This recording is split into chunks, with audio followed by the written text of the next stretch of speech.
लोग पढ़ेंगे complex numbers. ठीक है, कॉम्प्लेक्स नंबर्स। कॉम्प्लेक्स का मतलब क्या होता है? कॉम्प्लेक्स का मतलब होता है कई चीजों का मिला जुला, जटिल। ठीक है, कॉम्प्लेक्स नंबर्स, देखो आपने नंबर्स पढ़े होंगे, जो आप नॉर्मली जो नंबर्स पढ़ते हैं उन्हें कहते हैं real numbers. Okay, real numbers जैसे 1 2 3 4 5, ये सब रियल नंबर्स हैं।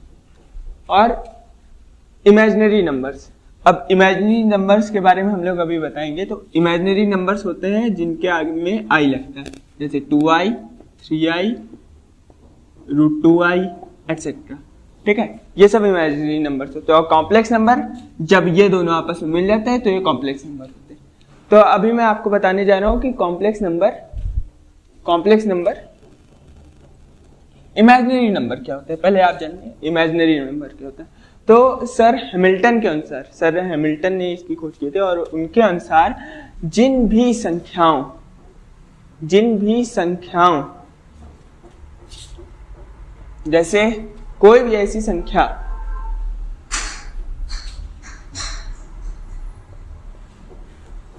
जिसका वर्ग एक ऋणात्मक संख्या आ जाए, जैसे इसका वर्ग क्या आएगा -4 सॉरी, ऐसी कोई भी संख्या जिसका वर्ग एक ऋणात्मक संख्या आ जाए, मतलब निगेटिव नंबर आ जाए, वो एक इमेजिनरी नंबर है।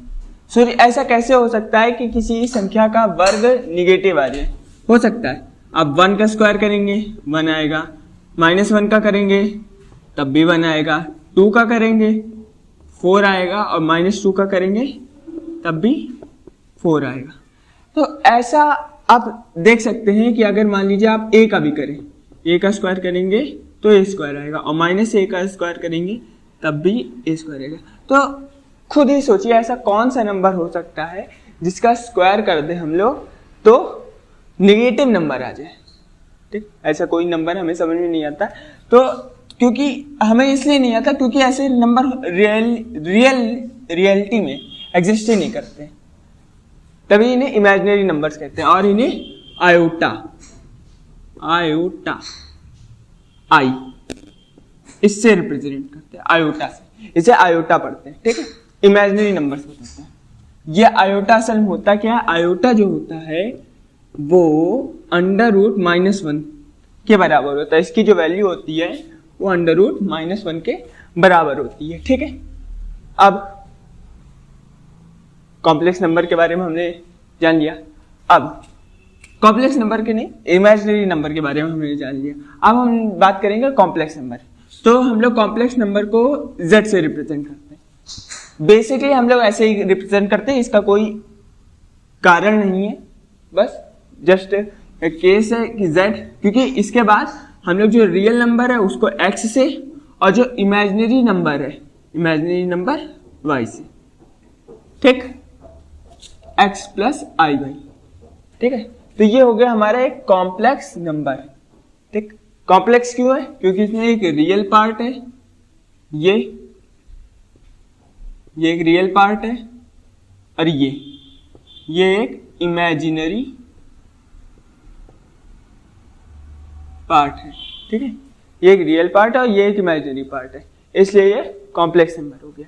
ठीक है, अब कॉम्प्लेक्स नंबर, अब हम लोग इसका व्युत्क्रम देखेंगे कि इसका उल्टा क्या होता है। इसे z बार से डिनोट करते हैं, x - i/। ठीक, एक कॉम्प्लेक्स नंबर, इसका उल्टा x - i/। ठीक है, हम लोग कॉम्प्लेक्स नंबर का मापांक सीख लेते हैं। देखिए, ये क्लास एक एनडीए की क्रैश कोर्स की है, तो हम लोग एक ये अंदाजा लगा के चल रहे हैं कि आप लोग फर्स्ट ईयर इंटर पास कर चुके होंगे। ठीक, और आपको बेसिक नॉलेज इसे पढ़ा होगा। हम लोग केवल इस 20 डेज में आपको केवल इनका रिवीजन कराएंगे, एक एक चीज का। ठीक है, ताकि आप जल्दी से जल्दी इसे सीख लें और पेपर देने के लिए तैयार हो सके। ठीक है, तो ये हो गया आपका रेसिप्रोकल ऑफ z। ठीक, x - i/। ठीक, अब मापांक मॉड्यूलस। ठीक है, अगर कोई संख्या z = x + i/y है, ठीक है, तो इसका मॉड z जो होता है वो √x² + y² होता है। इसका मतलब क्या है, real Z square plus square. ये कहना क्या चाहता है, real part of Z X, imaginary part of Z Y,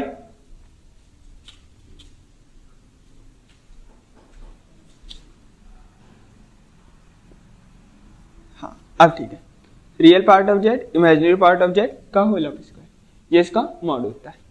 ठीक, अब इसका हम लोग ये होता है, अब हम लोग इसका निकालेंगे कोणांक, कोण, आर्ग्यूमेंट, इंग्लिश में आर्ग्यूमेंट। तो कोणांक इसका क्या होता है, इसका कोणांक होता है tan थीटा इक्वल टू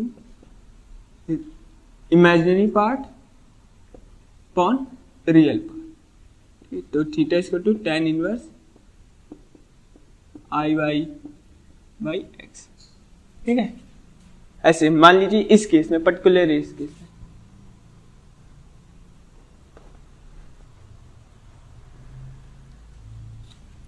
अब हम लोग सीख लेते हैं कि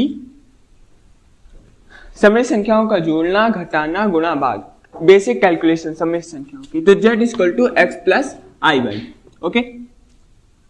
दूसरी z1 equal to x1 plus I Y one, z2 equal to x2 plus I Y two. जोड़ेंगे z1 plus z2 equal to, सीधे से रियल पार्ट एक साथ x1 plus x2, imaginary part एक साथ i1 y1 प्लस y2। अब इन दोनों घटा दीजिए आप, z1 minus z2, real part एक साथ, इमेजिनरी पार्ट एक साथ। इसका मल्टीप्लाई करिए z1 इंटू z2, तो z1 इंटू z2 क्या आएगा आपका, x1 प्लस आई वाई वन, ब्रैकेट में x2 प्लस आई वाई टू। इसका मल्टीप्लाई कराएंगे x1 x2 plus i1 x2 y1 plus i x1 y2 minus y1 y2। ये माइनस कैसे आया, आई स्क्वायर से, आई स्क्वायर से। आयोटा के बारे में हमने बताया, आयोटा क्या होता है, आयोटा होता है under root minus one, okay. Iota की ये वैल्यू होती है, ठीक। तो अब यहां पे क्या आएगा, x1 x2 प्लस आई हमने कॉमन लिया, x2 y1 plus x1 y2 minus y1 y2, x1 x2 plus i x2 y1 plus y1 x1 y2 minus y1 y2, okay. ये आएगा हमारे मल्टीप्लिकेशन, ठीक है। तो ये माइनस कैसे आया, क्वेश्चन वाली करने वाली बात ये माइनस है, ठीक है। तो अब इसको ढंग से समझाते हैं, आप जोड़ना, घटाना, गुणा, भाग समझ गए, गुणा समझ गए, भाग अभी मैं बताता हूँ। क्योंकि भाग में एक स्पेशल बात है, जैसे गुणे में स्पेशल था वैसे भाग में भी एक स्पेशल बात है, ठीक है। तो वहां हमने ये देखा कि आई स्क्वायर की वैल्यू -1 हमने लिख दी, और वो हमने कहां से लिखी, वो हमने लिखी यहां से, कहां से, I equal to under root -1। तो सीधी सी बात है, आई इक्वल टू -1 की पावर 1/2, ओके, -1 की पावर 1/2। अब हम दोनों बच्चों का स्क्वायर करते हैं, तो आई स्क्वायर की वैल्यू क्या आएगी, सीधी से -1 आएगी, ठीक है। इसी प्रकार आई स्क्वायर का स्क्वायर, दोनों बच्चों को फिर से स्क्वायर करते हैं, तो आई की पावर 4, इसकी वैल्यू क्या आएगी, 1, ओके। 1 2 4, बीच में क्या मिसिंग आपको लग रहा है, क्यूब, मुझे भी मिसिंग लग रहा है, ठीक है। तो हम लोग इंटू कराते हैं आई क्यूब का। आई क्यूब कैसे निकालते हैं, आई क्यूब को तोड़ते हैं आई इंटू आई स्क्वायर में, ठीक है। और आई स्क्वायर की वैल्यू हमें पता है -1 होती है, तो माइनस का आई, यानी कि आई क्यूब इक्वल टू माइनस का आई होता है। तो हम क्या जाने कि ये अब 3 से ज्यादा 4 की वैल्यू पता है 5 की, अगर आई की वैल्यू 5 हो जाएगी तो 5 हो जाएगी, यानी कि आई की पावर 4 इंटू आई की पावर 5 हो गया। आई की पावर 5 के अगर हम लोग निकालें तो क्या होगा, आई इंटू आई की पावर 4, आई की पावर 4 की वैल्यू, आयोटा की पावर 4 की वैल्यू 1, तो 1 इंटू आई, आई देखिए आई आ गया, माइनस आई, आई, ठीक है। अगर आई की वैल्यू हम लोग 8 देखें तो 8 यानी कि आई की पावर 4 इंटू आई की पावर 4, दोनों की वैल्यू 1 इंटू 1 यानी कि 1। तो बेसिकली हम क्या इस निष्कर्ष पे निकले कि आई -1 नहीं सॉरी, आई माइनस आई 1 और -1, ठीक है। आई की वैल्यू इसके अलावा और कुछ नहीं हो सकती। आई की पावर चाहे कितनी भी बड़ी हो, आप तोड़ के उसको ये ला सकते हैं, ओके। आई को ही √-1 कहते हैं। तो अगर किसी को लग रहा है कि ये भी ला सकते हैं तो उसी को हमने ये लिखा है, या तो ये ला सकते हैं या ये। इसके अलावा आई की और कोई वैल्यू नहीं आ सकती। आपको एग्जाम्पल समझाएं, अभी हमने दिखाया आई की पावर 4, आई की पावर 8, इसी से हम लोग समझ गए कि वैल्यू तो इतनी आ सकती है, लेकिन हम लोग जानते हैं तो हम लोग समझाएंगे कैसे किसी को, ऐसे समझाएंगे। देखो मान लीजिए आपके पास आया आई की पावर 24, ओके। तो हम जानते हैं कि आई की पावर 4 इक्वल टू क्या होता है, 1 होता है। तो हम क्या करें, हम इसको 4 के सेट में बांटे, ठीक। आई की पावर 4, आई की पावर 4, आई की पावर 4, आई की पावर 4, आई की पावर 4, आई की पावर 4, ओके। आई की आई, ओके। आई की पावर 4 कितना हुआ, 4, 8, 12, 16, 20 हो गया 24। तो इसकी टोटल वैल्यू फिर से क्या आ जाएगी, क्योंकि सब 1 तो 1 आ जाएगा। लेकिन इसको करने का इजियर मेथड क्या है, इजियर मेथड हमें ये आता है कि जो डिजिट ऊपर लिखिए, जैसे 24 को 4 से डिवाइड कर दीजिए, 4 से कितना आता है, 4×4 24, कट गया। तो हमें आया 6, यानी 6 से मतलब नहीं, हमें देखा कि टोटली डिवाइडेड है, पूरा कट गया, तो इसकी वैल्यू हमेशा 1 आएगी, ओके। 4 से अगर कोई आई की पावर कुछ भी लिखा हो, कुछ भी XYZ कुछ भी, अगर वो 4 से डायरेक्टली डिवाइडेड है, डिवाइड जा रहा है उसमें 4 से पूरा, तो उसकी वैल्यू हमेशा 1 होगी, ठीक।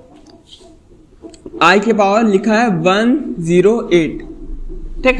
अब इसकी वैल्यू क्या आएगी, किसी ने पूछा तो आप 108 को 4 से डिवाइड देंगे, 4 2 = 8, 2 28,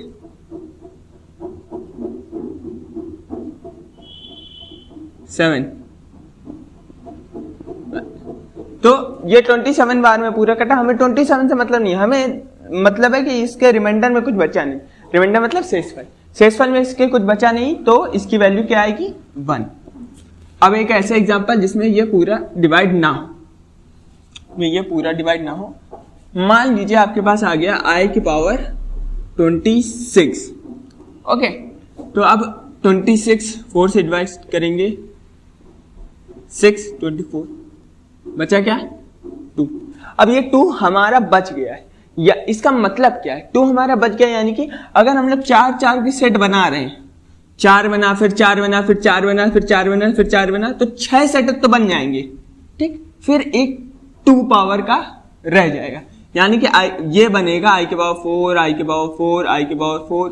ये मैं आपको इसलिए बता रहा हूं ताकि आप समझ जाएं कि इसका क्यों किया जाता है, ठीक।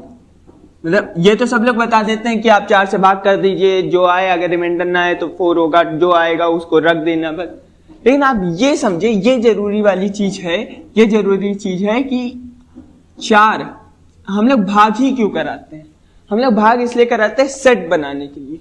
एक 4 का सेट बनाया हमने, 2 3 सेट, 4 सेट, 5 सेट, 6 सेट।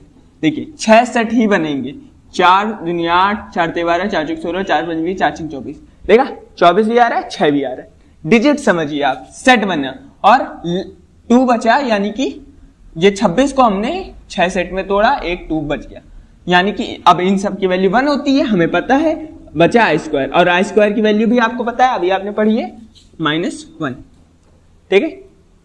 अब हम पढ़ चुके हैं। हाँ। हमने पढ़ लिया। अरे डिवाइड बचा है। अगर Z1 x1 प्लस i(y1) है और Z2 x2 प्लस i(y2) है, ओके, तो Z1 बाई Z2 क्या होगा? Z1 बाई Z2 होगा x1 plus i(y1) upon x2 plus i(y2), ठीक। इसको बताने से बेहतर है हमें आपको कुछ और बताएं। आप इसका कैसे भाग करेंगे? सीधा तरीका है, अगर हम लोग मतलब डिवाइड आप नॉर्मल नंबर से आप कर पाते हैं, ठीक है। नॉर्मल नंबर मतलब अगर 2 होता तो आप डिवाइड कर लेते, 3 होता तो डिवाइड कर लेते, आप XYZ कोई भी नंबर होता, आप एक नंबर होता डिवाइड कर लेते। केवल x2 प्लस y2 होता तब भी आप डिवाइड कर लेते, लेकिन x2 प्लस i(y2) है, इसलिए आपको डिवाइडेशन में दिक्कत हो रही। तो इसका एक ही तरीका होता है। देखिए, इमेजिनरी नंबर से आप डिवाइड नहीं कर पाते हैं, आप डिवाइड कर पाते हैं केवल रियल नंबर से, ठीक है। तो इसको करने का तरीका यह है कि हम लोग इसका कॉन्जुगेट लें। कॉन्जुगेट का मतलब क्या होता है? जो हमने अभी आपको पढ़ाया था रेसिप्रोकल टाइप, कि z equal to x1 plus i(y1) है, तो इसका कॉन्जुगेट क्या है? z bar equal to x1 minus i(y1) हमने बताया था, इसे कॉन्जुगेट कहते हैं। परिमेयकरण पढ़ा होगा आपने, परिमेयकरण कॉन्जुगेट हम लोग बनाते हैं, ठीक। तो इसका कॉन्जुगेट करिए, क्या बनेगा इसका कॉन्जुगेट? x2 minus i(y2). हम लोग हमेशा जो डिनोमिनेटर में होता है यानी हर में होता है उसका कॉन्जुगेट बनाते हैं, ठीक है। इसी से हम लोग मल्टीप्लाई करेंगे, डिवाइड करेंगे x2 माइनस i(y2) से, ओके। z1 बाई z2 क्या आएगा? आप इसका डिवाइड करिए, x1 plus i(y1), x2 minus i(y2), divide करें, मल्टीप्लाई करें, कर देते हैं। चलिए, x1 x2 plus i x2 y1 minus i x1 y2 minus i square y1 y2 divided by, अब देखिए a प्लस b, हमें एक बीजगणित का फॉर्मूला समझ में आ रहा है कि यहां लिखा है a प्लस b और वहीं लिखा है a माइनस b, तो इसको हम लोग लिख सकते हैं a square plus b square plus b square. b क्या है? i(y2). हमेशा क्वेश्चन फॉर्मूले में हमेशा ये देखिए कि साइन क्या बता रहा है। फॉर्मूले में हमेशा ये देखिए कि साइन क्या बता रहा है, यानी कि a plus B, a minus B. तो हमें माइनस चिन्ह से फिर कोई मतलब नहीं है, क्योंकि माइनस पहले बोल रहा है, ठीक है। i(y2) आ गया, ठीक। हम अब ऊपर वाले देखेंगे कि x1 x2, ठीक। अब ये i स्क्वायर की वैल्यू क्या थी हमें पता थी, बोलिए -1, ओके। -1 -1 +1 y1 y2, ओके, +1 लिखिए ना, y1 y2। अब आयोटा यहां से common, i x2 y1 minus x1 y2 divided by x2 square. अब यहां से आपको पता है i स्क्वायर आएगा, i स्क्वायर की वैल्यू -1 y2 का स्क्वायर y2 का स्क्वायर। तो ये हमें मिल गई। अब आपको हमेशा जब डिवाइड कर रहे हो रियल पार्ट एक साथ रखते हैं, इमेजिनरी पार्ट एक साथ। तो यहाँ का रियल पार्ट कितना? इतना। देखिए ध्यान रखिए, जिसके मल्टीप्लाई में आई होता है, आई आयोटा, ठीक है, वो हमारा इमेजिनरी नंबर होता है, ठीक। और जो बिना आयोटा के होता है वो रियल पार्ट होता है। Imaginary part, real part. तो ये जो डिनोमिनेटर है ये तो हमें दिखाई दे रहा है रियल पार्ट है। देखिए हम लोग पहले हमारे पास इमेजिनरी पार्ट था, फिर हमने कॉन्जुगेट बनाया, ओके, फिर उसको रियल पार्ट बनाया। ये देखिए रियल, केवल इसमें क्या बचा है? रियल, ठीक। अब हम लोग इसको अलग अलग कर देंगे, यानी कि x1 x2 plus y1 y2 upon x2 square minus y2 square, ठीक, प्लस का i x2 y1 minus x1 y2 upon x2 square minus y2 square, ठीक। हमने कुछ गलत किया? a plus B A minus B, A square minus B square, A plus B A minus B, ये हमारी गलती थी। देखिए A plus B into A minus B, A square minus B square, A square minus B square. Okay, फिर I square की value क्या होती है? -1। जब ये खुलेगा तो ये होगा +1 plus plus. Okay, x2 square plus y2 square, ये इमेजिनरी पार्ट, ये रियल पार्ट। तो हमने इसको इमेजिनरी और रियल में तोड़ दिया। बहुत सारे क्वेश्चन आपके कॉम्पिटिटिव एग्जाम में आते हैं कि इसका रियल पार्ट बताइए, इसका इमेजिनरी पार्ट बताइए। ठीक है, अब हम लोग कुछ क्वेश्चंस करते हैं इतनी नॉलेज पे बेस्ड। ओके, कुछ क्वेश्चंस जैसे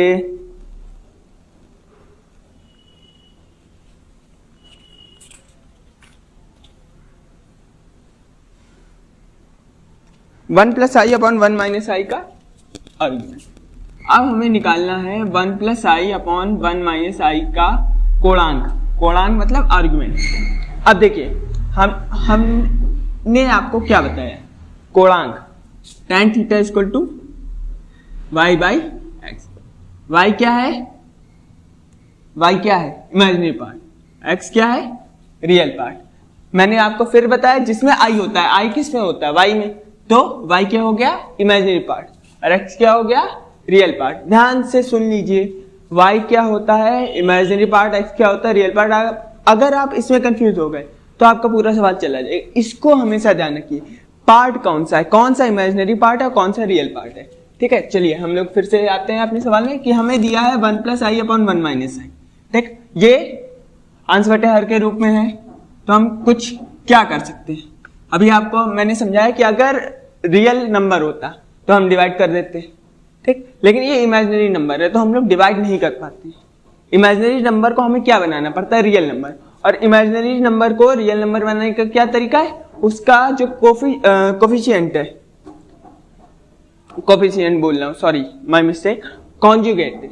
कॉन्जुगेट जो है, इसका जो कॉन्जुगेट है उससे मल्टीप्लाई और डिवाइड करते हैं हम लोग, गुणा और भाग कराते हैं, इसका परिमेयकरण करते हैं। हिंदी में इसका परिमेयकरण करते हैं। यानी कि 1 प्लस आई अपॉन 1 माइनस आई है, तो इसका 1 माइनस आई का कॉन्जुगेट क्या है? 1 प्लस आई। ओके, 1 प्लस आई से हमने मल्टीप्लाई किया ऊपर और नीचे। ठीक, 1 प्लस आई का स्क्वायर, 1 प्लस आई का whole of square upon 1 minus i square. A plus b का होल स्क्वायर का फॉर्मूला क्या है? A square plus b square minus plus 2ab। Okay, upon 1 plus i, 1 plus i square की value, i square की value -1 into minus plus +1। Okay, अब 1 plus i square की value -1, तो 1 minus 1 plus 2i by 2, यानी कि 2i by 2, यानी कि i। अब हमने क्या किया? इस चीज को कन्वर्ट कर दिया इसमें। ठीक, यानी कि हमें क्या पता चल गया कि 1 plus I upon 1 minus I equals to है i के। ठीक, अब i को हम लोग क्या लिख सकते हैं? i को हम लोग लिख सकते हैं 0 प्लस 1 इंटू आई, लिख सकते हैं, कोई दिक्कत है? तो 0 क्या हुआ? 0 हमारा हुआ रियल पार्ट। ठीक, 1 क्या हुआ? 1 हुआ हमारा इमेजिनरी पार्ट। ठीक है, तो हमें जो निकालना है इसका आर्गुमेंट या कोणांक, तो theta equal to tan inverse y by X, यानी कि 1/0, यानी कि tan inverse infinity, tan inverse infinity या अनडिफाइंड, इंफिनिटी लिख देते हैं। ठीक, तो tan इनवर्स इंफिनिटी किस में होता है? आप लोग बताइए। tan inverse y π/2। ठीक है,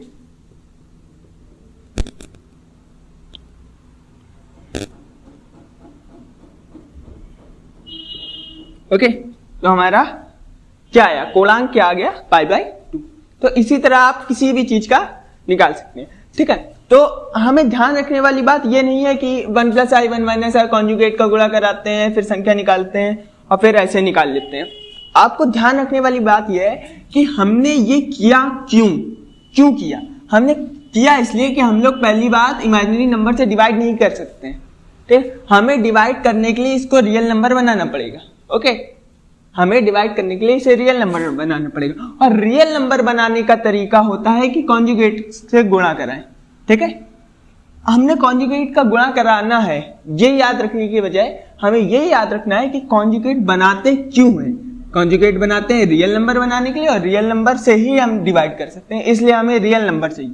तो हमने कॉन्जुगेट का गुणा कराया, फिर हमें एक कॉम्प्लेक्स नंबर मिला।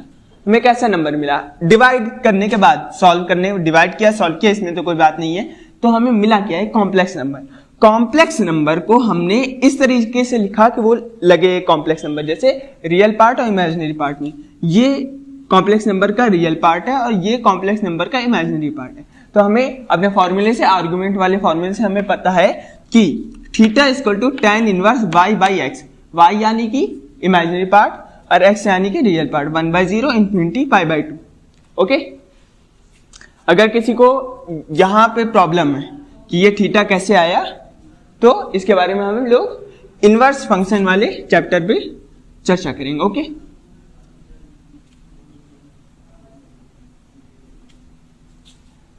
और कोई क्वेश्चन? ठीक,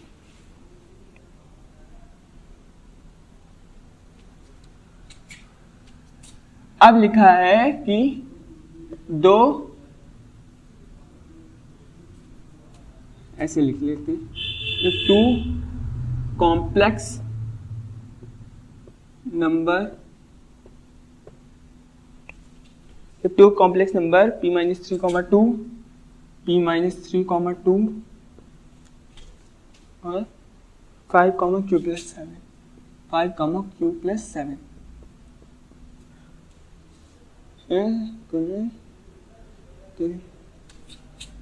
are equal, then find p and q। हमें अब क्वेश्चन दिया गया है, if two complex number p minus 3,2, 5, q plus 7 are equal, then find p and q। मतलब क्या? अगर दो समृद्ध संख्याएं ये और ये बराबर हैं तो p और q फाइंड करो।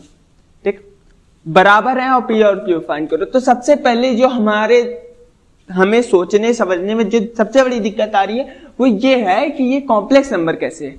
ये तो एक कोऑर्डिनेट दिया है x और y में ना, तो ये कॉम्प्लेक्स नंबर ऐसे है, आप कोऑर्डिनेट से ही समझिए कि ये क्या बताता है। एक्स एक्सिस भुज, ठीक, ये क्या बताता है? वाई एक्सिस कोटि। तो हमें वैल्यू किसकी दे रहा है? ये x की और y की। और एक कॉम्प्लेक्स नंबर क्या होता है? x प्लस आई वाई होता है। ठीक, तो हमें x की वैल्यू दे रहा है, y की वैल्यू दे रहा है, तो हमें इनडायरेक्टली ये कॉम्प्लेक्स नंबर बताने की कोशिश कर रहा है। ठीक, यहां पर भी x एक्सिस भुज, y एक्सिस कोटि। ठीक, x और y की वैल्यू दे रहा है, तो इनडायरेक्टली ये हमें यही बताने की कोशिश कर रहा है कि ये एक कॉम्प्लेक्स नंबर है। ओके, कॉम्प्लेक्स नंबर की वैल्यूज है, ये रियल पार्ट बता रहा है, वो इमेजिनरी पार्ट बता रहा है। तो अगर आप लोग ध्यान से देखें तो अब हमारी बनी क्या कॉम्प्लेक्स नंबर्स, बने क्या complex number, sorry, p minus 3x plus आई वाई, यानी कि प्लस 2i या i2 या 2i मुझे अच्छा लगता है। z2 इक्वल टू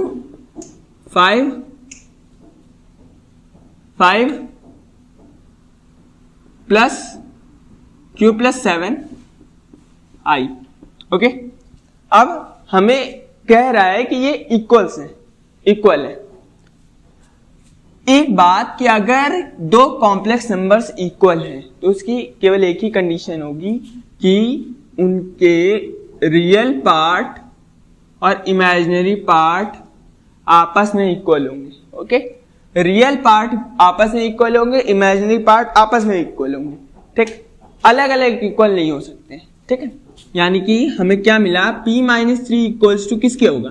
इसके रियल पार्ट के, यानी कि 5, और q प्लस 7 किसके इक्वल टू होगा? इसके रियल पार्ट के, इमेजिनरी पार्ट के। ओके, इससे हम लोग सॉल्व कर देते हैं। p इक्वल टू आ गया हमारा 8 और q इक्वल टू आ गया -5। सॉल्व हो गया। ठीक, हमें इससे क्या क्या सीखने को मिला? सबसे जरूरी सीख जो है वो ये है कि हम अगर ऐसे कभी क्वेश्चन में दिया हो तो उसका मतलब है कि ये एक्स वाई की वैल्यू दे रहा है और इससे हमें कॉम्प्लेक्स नंबर बनाना है। सबसे जरूरी चीज ये है। ठीक, उसके बाद जरूरी चीज ये है कि हमें ये पता चल गया कि कॉम्प्लेक्स नंबर, अगर दो कॉम्प्लेक्स नंबर इक्वल है तो उनके रियल पार्ट भी इक्वल होंगे और इमेजिनरी पार्ट भी इक्वल होंगे। ठीक, उसके बाद आपको इक्वेशन बनानी आती है और इक्वेशन को सॉल्व भी करना आता है। ठीक है, तो अब हम लोग कॉम्प्लेक्स नंबर के बेसिक फंक्शंस और बेसिक सॉल्यूशंस सीख गए हैं। ठीक, अगर नेक्स्ट क्लास में हम लोग इससे कॉम्प्लेक्स नंबर के थोड़े डिफिकल्ट क्वेश्चन ट्राई करेंगे। ठीक, और मैं आपको क्वेश्चन से ही उनके बारे में जो भी इंफॉर्मेशन है वो बता दूंगा। ओके, तो जय हिंद, एंजॉय करिए आप लोग। 15 अगस्त है, वैसे एंजॉय ना करिए, अपने देश के जो स्वतंत्रता सेनानी है उनको ध्यान करिए। भाई साहब